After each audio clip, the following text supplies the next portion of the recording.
नमस्कार। आज हम बात करेंगे एक अर्थव्यवस्था की आधारभूत समस्याओं के बारे में। मैं doctor Sulochana Meena, associate professor, government college Tonk से। अर्थव्यवस्था उस आर्थिक संगठन को कहते हैं जो उत्पादन के साधनों का उपयोग करके मानवीय आवश्यकताओं की पूर्ति के लिए बनाया जाता है, और इसमें विभिन्न साधन जैसे भूमि, श्रम, पूंजी और उद्यम जो है वो सीमित मात्रा में पाए जाते हैं। अर्थात इनकी पूर्ति की मात्रा उनकी मांग की तुलना में काफ़ी कम होती है, इसलिए इन्हें सीमित साधन कहा जाता है। दूसरी ओर मानवीय आवश्यकताएं, जैसा कि हम जानते हैं, कि असीमित होती है और अनेक प्रकार की होती है। यदि आर्थिक साधन भी असीमित मात्रा में पाए जाएं और उत्पादन भी असीमित मात्रा में हो तो व्यक्तियों की आवश्यकताओं की पूर्ति हो जाएगी और इससे कोई भी समस्या उनके सामने नहीं आएगी। परंतु कई बार क्या होता है, उन्हें इस तरह से हमारे जो साधन हैं वो सीमित मात्रा में होते हैं और हमारी आवश्यकताएं, जैसा कि हम जानते हैं, असीमित होती है, तो हमें चुनाव करना पड़ता है। हमें अपने सीमित साधनों से अपनी आवश्यकताओं की पूर्ति के लिए चुनाव की समस्या का सामना करना पड़ सकता है। या कई बार ऐसा भी होता है कि एक साधन के कई उपयोग और वैकल्पिक उपयोग होते हैं। जैसे अगर हम बात करें कि बिजली का जो है उपयोग रोशनी के लिए भी होता है, टीवी, फ्रिज और पंखा चलाने के लिए भी किया जाता है। इसलिए बिजली की मात्रा के सीमित होने से विभिन्न उपयोगों में इसके एलोकेशन की समस्या भी हमारे सामने उत्पन्न हो जाती है। यदि रोशनी के लिए हम बिजली का ज़्यादा इस्तेमाल करेंगे तो संभव है कि हमें इसके उपयोग में दूसरी जगह पर हमें इसकी कटौती करनी पड़ेगी। इसलिए अधिकांश साधनों के बारे में हम देखते हैं कि हमें उन्हें क्या करना पड़ता है कि हमें उनमें चुनाव की समस्या का सामना करना पड़ सकता है। इसलिए हम अपने सीमित साधनों के लिए हम उनके वैकल्पिक उपयोगों के बारे में भी बात करते हैं और उनके यूज़ के लिए चुनाव की समस्या का भी हम सामना करते हैं। जब हम बात करते हैं तो हमारी अर्थव्यवस्था में तीन मुख्य समस्याएं जो हैं वो पाई जाती हैं। प्रत्येक अर्थव्यवस्था, चाहे वो विकसित हो या पूंजीवादी हो या समाजवादी हो, उसमें कुछ जो समस्याएं हैं वो आधारभूत समस्याएं होती हैं जिनका हमें हल निकालना पड़ता है, और इस तरह से हमें क्या, कैसे, कितना उत्पादन किया जाए इसके बारे में बात करनी पड़ती है। इसके बारे में हर अर्थव्यवस्था के लिए उस राष्ट्र को सोचना पड़ता है कि जो सरल भाषा में हम बात करें तो किन वस्तुओं व सेवाओं का उत्पादन किया जाए, कैसे उत्पादन किया जाए, किसके लिए उत्पादन किया जाए। ये समस्या किसी भी अर्थव्यवस्था के लिए मुख्य समस्या मानी जाती है। जब हम बेसिक प्रॉब्लम्स के बारे में बात करते हैं तो सबसे पहले हमारे पास आता है what and how much to produce, कि क्या उत्पादन किया जाए और कितनी मात्रा में उत्पादन किया जाए। इसी तरह से हाउ टू प्रोड्यूस की समस्या आती है कि किस तरह से उत्पादन किया जाए, और फिर आता है फॉर होम टू प्रोड्यूस, कि किसके लिए उत्पादन किया जाए। जब हम इन तीन समस्याओं के बारे में बात करते हैं उसके बाद में हमारे पास में जो है कुछ अदर प्रॉब्लम्स भी होती हैं। जो पहले जो तीन समस्याएं थी वो तो सबकी, चाहे वो अर्थव्यवस्था पूंजीवादी हो, चाहे विकसित हो या साम्यवादी हो, ये सभी की मूलभूत आवश्यकताएं थी। उसके बाद जो ये अदर प्रॉब्लम्स है, how the resources are efficiently utilize, कि किस तरह से संसाधनों का पूर्णतः कुशलता के साथ प्रयोग किया जाता है। Is resources are fully utilize, क्या वो कुशलता से प्रयोग करने के बाद पूर्णतः प्रयोग में लाए जा रहे हैं। इस प्रोडक्शन कैपेसिटी इज इंक्रीजिंग और स्टेबल, और क्या उनके उपयोग में लाने के बाद हमारी उत्पादन क्षमता जो है वो बढ़ रही है या स्थिर है। इसके बारे में हम बात करते हैं। अब हम इन समस्याओं के बारे में एक एक करके बात करेंगे। जैसा पहली समस्या थी, जो आधारभूत समस्या थी, what and how much to produce, कि हमें क्या उत्पादन करना है। किसी भी अर्थव्यवस्था को सबसे पहले ये सोचना पड़ता है कि उसके सीमित साधनों से वो किस तरह से उत्पादन करे, कि किस वस्तु का उत्पादन करे, और उत्पादन करने के बाद हाउ मच टू प्रोड्यूस, कि कितना मात्रा में उस वस्तु का उत्पादन करना है, किन वस्तुओं का उत्पादन किया जाए और कितनी मात्रा में किया जाए। ये हमारे लिए इस साधनों की सीमितता के कारण प्रत्यक्ष रूप से ये परिणाम निकल के आता है कि ये समस्या हमें क्या कहें कि फेस करनी पड़ सकती है। विशेषतः उस स्थिति में जब साधनों के पूर्ण उपयोग की दशा भी विद्यमान हो और सीमित साधनों के वैकल्पिक उपयोगों में आवंटन के लिए और साधन आवंटन के लिए हमें ये देखना पड़ता है कि पूंजीवादी है, समाजवादी है या साम्यवादी अर्थव्यवस्था है। सभी में साधन आवंटन की समस्या का समाधान उनको निकालना पड़ता है। और जब हम देखेंगे कि निजी उद्यम वाले अर्थव्यवस्था में जो है साधन आवंटन का समाधान कीमत प्रणाली से निकाला जाता है और इस तरह से उपभोक्ताओं कीमतों के माध्यम से अपनी पसंद को प्रकट करते हैं और जिन वस्तुओं को वह अधिक मात्रा में पसंद करते हैं उनके लिए वे ऊंचे मूल्य देने के लिए भी तैयार रहते हैं और जिन मात्राओं को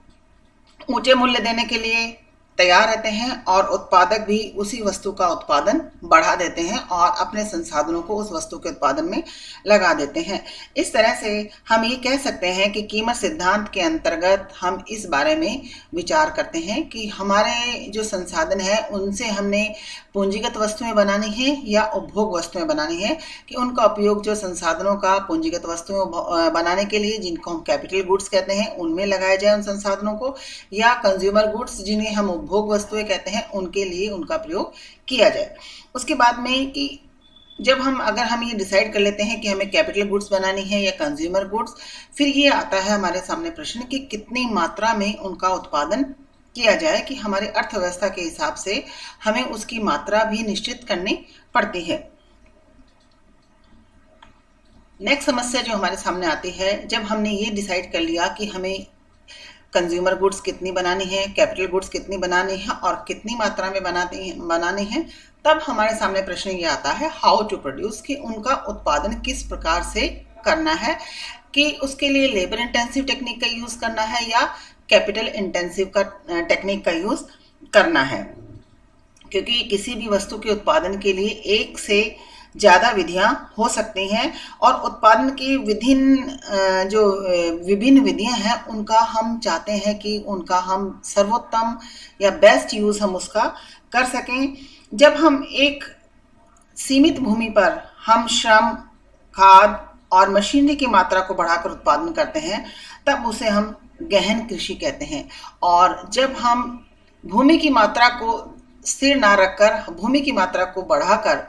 और बाकी साधनों को स्थिर रखकर उसका प्रयोग करते हैं तो उसको हम विस्तृत खेती कह देते हैं। इस तरह से ये डिपेंड करता है कि हमें साधनों का प्रयोग किस तरह से करना है। कई बार क्या होता है कि कई जगह पर ऐसा होता है, कई देशों में इस तरह की व्यवस्था है कि जहाँ पर लेबर बहुत ज़्यादा मात्रा में पाई जाती है और पूंजी की मात्रा वहाँ पर कम होती है, तो वहाँ पे ये डिसाइड करना पड़ता है कि उन्हें लेबर इंटेंसिव टेक्निक का प्रयोग करना है या कैपिटल इंटेंसिव टेक्निक का प्रयोग करना है, या एक उत्पादक जो है वो अपना उत्पादन लेबर इंटेंसिव टेक्निक से करेगा या कैपिटल इंटेंसिव टेक्निक से करेगा, कि पूंजी की अधिक मात्रा लगा के उत्पादन करेगा या श्रम की अधिक मात्रा का प्रयोग कर कर उत्पादन करेगा। इसे हम थ्योरी ऑफ प्रोडक्शन के अंतर्गत भी पढ़ते हैं। नेक्स्ट है हमारे पास फॉर होम टू प्रोड्यूस। जब हम ये डिसाइड कर लेते हैं कि किस वस्तु का उत्पादन करना है, कितनी मात्रा में करना है, तब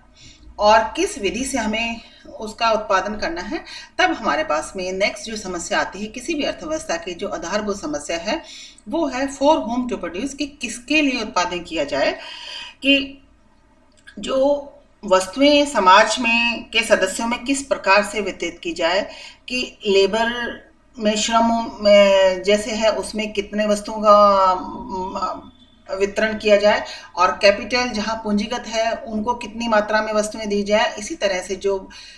भूस्वामी है उनको कितनी मात्रा में वस्तुओं का उत्पादन कर कर उनको दिया जाए। इस तरह से हम देखते हैं तो इसकी ये सब चीज़ें आती हैं हमारे थ्योरी ऑफ डिस्ट्रीब्यूशन के अंदर, जिसे हम वितरण सिद्धांत कह देते हैं, कि उसके अंदर इस बात का अध्ययन किया जाता है कि उत्पादन किसके लिए किया जाएगा और कितनी मात्रा में डिसाइड होने के बाद में वो उत्पादन जो है वो किसके लिए किया जाएगा। जब हम तीन आधारभूत समस्याओं की बात कर लेते हैं तब हमारे पास में आती हैं जो अदर समस्याएं थी, कि how the resources are efficiently utilize, कि जो साधनों का प्रयोग है वो कितनी कार्यकुशलता से किया जा रहा है, जब हम ये निश्चित कर लेते हैं कि किन वस्तुओं का उत्पादन किया जाना है और उत्पादन किस विधि से किया जाना है और वस्तुओं का वितरण किस प्रकार से किया जाना है, तब हमारे पास में ये आता है। ये जानना भी आवश्यक हो जाता है क्या जो साधनों का वितरण है वो पूरी कुशलता से उनका इस्तेमाल किया जा रहा है, उन्हें पूरी कुशलता से प्रयोग में किया जा रहा है। इसके लिए हम एक उदाहरण ले सकते हैं और एक उदाहरण के द्वारा हम इसे समझ सकते हैं कि मान लीजिए कि किसी दिए हुए समय में हम 10 इकाई x और 20 इकाई y का उत्पादन करते हैं हमारे सीमित साधनों से, और साधनों के उपयोग को बदलने पर, जब हम साधनों का उपयोग जो है, हमने कहा था कि जैसे एक साधन है वो रिसोर्सेज है, उसका अनेक उसमें उपयोग हो सकता है, और अगर हम उसका उपयोग जो है उसे बदलने पर हम 10 इकाई x की और जहां 20 इकाई y की कर रहे थे तो 21 इकाई अगर हम y की पैदा कर सकते हैं, उत्पादन कर सकते हैं। इसी तरह से अगर हम साधनों को चेंज करते हैं तो हम ये भी हो सकता है कि हम 11 इकाई x की उत्पन्न कर सकें और 21 इकाई जो है वो हम y की उत्पन्न कर सकें। तो इस दिशा में हम ये कहेंगे कि ऐसा कहना उचित होगा कि हमारे लिए कि 10 इकाई x की और 20 इकाई y वाली परिस्थिति में साधनों का पूर्णतः कुशलता से प्रयोग नहीं हो रहा था, या हम ये कहें कि कार्य कुशल ढंग से उनका उपयोग हो रहा था। तो ये भी देखा जाता है कि किसी भी अर्थव्यवस्था में साधनों का जो प्रयोग है वो कितनी कुशलता से किया जा रहा है। इसी तरह से हमारी अगली समस्या आती है, is the resources are fully utilize. जो रिसोर्सेज हैं क्या वो पूर्णतः इस्तेमाल किए जा रहे हैं, क्या देश के साधनों का पूर्ण प्रयोग हो रहा है अथवा उनमें से कोई भी साधन बेकार पड़े हुए हैं या नहीं। जैसा कि हम जानते हैं कि जो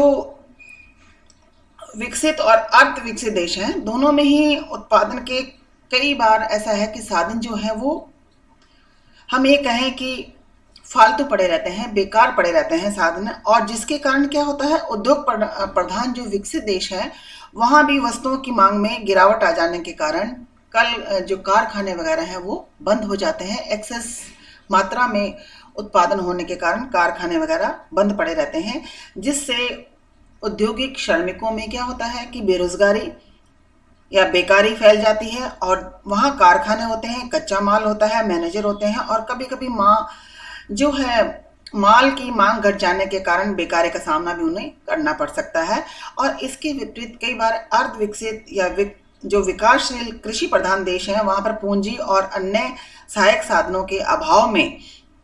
श्रम का पूरा प्रयोग नहीं हो पाता, और इस तरह से बेकारी की दशा जो है वहां पर भी पाई जाती है। और भारत में भी कुछ इस प्रकार की बेकारी हमें देखने को मिल जाती है।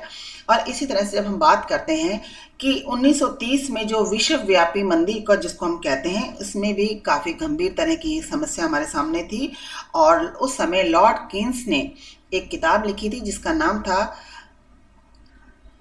Journal theory of employment, interest and money. जो ये किताब थी, बुक थी उनकी, उसमें उन्होंने औद्योगिक देशों में माल की कमी से उत्पन्न बेकारी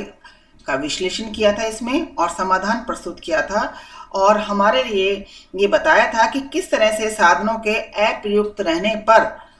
हमें जो समस्या का सामना करना पड़ सकता है, उसमें किस तरह से व्यापार चक्र के सिद्धांत के बारे में इसमें उल्लेख किया गया है कि किस तरह से हम व्यापार चक्रों को इसमें देखते हैं। इस तरह से जब हम बात करते हैं कि जो प्रोडक्शन कैपेसिटी है क्या वो इंक्रीज हो रही है या फिर स्टेबल है, अर्थव्यवस्था में वस्तुओं और सेवाओं का उत्पादन करने की क्षमता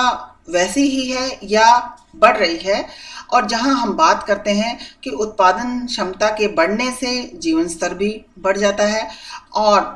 पाश्चात्य देशों में क्या होता है कि विज्ञान और तकनीक का विकास करके